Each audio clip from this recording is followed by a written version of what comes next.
Түшүнөт, түшүнбөгөн түшүнбөй калат. Ичинде сыр көп. Алыкул деле бир жакшы жазган өзү.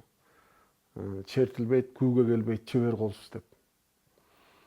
Комузду скрипкага салыштырышып оңой деп ойлошот, бирок оңой эмес.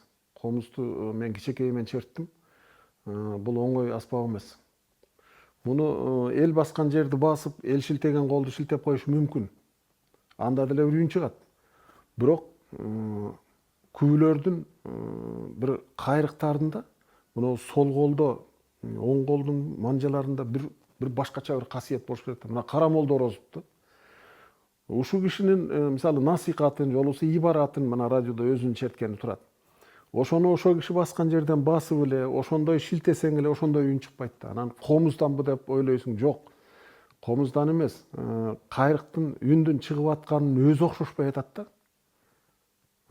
Баягы нюанстар окшошпой калат. Ошон үчүн улуу комузчулардын колдорунда бир касиет бар деп ойлойм да. Жүрөгүнөн колуна чыгып кеткенби билбейм айтор.